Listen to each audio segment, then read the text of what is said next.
ce projet s'inscrit déjà dans un programme départemental de longue date. Dans le programme 2013-2007 du département, il y avait l'aménagement numérique du territoire de la Lozère, donc avec deux pans d'activité. On va dire d'une part le PPP régional Languedoc-Roussillon, dans lequel s'inscrit le département pour couvrir en haut débit, on va dire, la plupart des personnes qui n'avaient pas accès à la DSL. Puis une autre partie du projet qui consistait à fournir du très haut débit aux entreprises au travers de deux technologies que sont la fibre optique et également les réseaux radio pour les entreprises un peu plus éloignées de ces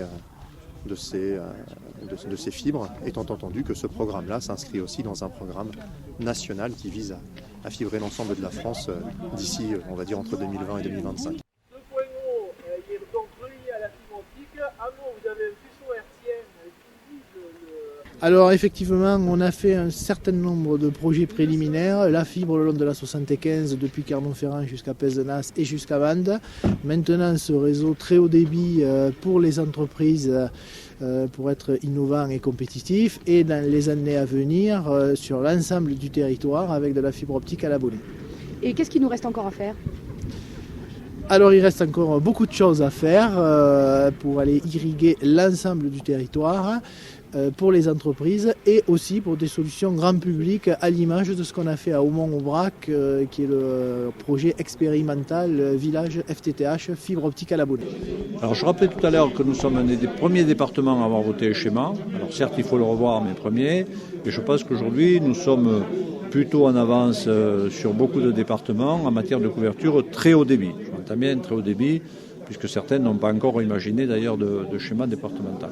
Donc de ce point de vue-là, en avance d'un point de vue régional, puisque le schéma régional est en cours, mais nous sommes en avance de ce point de vue-là, et sur un plan national aussi. Donc toujours penser, enfin je répète ça depuis 2004, depuis que je suis arrivé à la présidence, c'était pour moi priorité des priorités. Aujourd'hui, on sent bien, chaque fois qu'on va sur le terrain, on nous le demande. C'était d'abord les particuliers par rapport au débit, mais les entreprises portées au débit, et les besoins ne cessent de s'accroître en termes de débit. Donc, je crois que si on veut, s'inscrire dans la modernité et être aussi en avance sur d'autres pour offrir ces services et être en capacité d'abord de garder, parce qu'il y a des entreprises qui nous disaient « Attention, si vous ne l'amenez pas, on s'en va ». Bon, donc on a très bien compris tout ça, et c'est pour ça que nous nous sommes lancés dans cette opération, convaincus que si nous sommes dans les premiers à pouvoir offrir du très haut débit sur tout le territoire, nous serons en capacité non seulement de garder, mais d'attirer des entreprises, et notamment dans le secteur du télétravail auquel on pense beaucoup. Si vous n'avez pas le très haut débit, il n'est même pas peine d'imaginer d'attirer des gens ou des télétravailleurs sur le département. Voilà. Bon.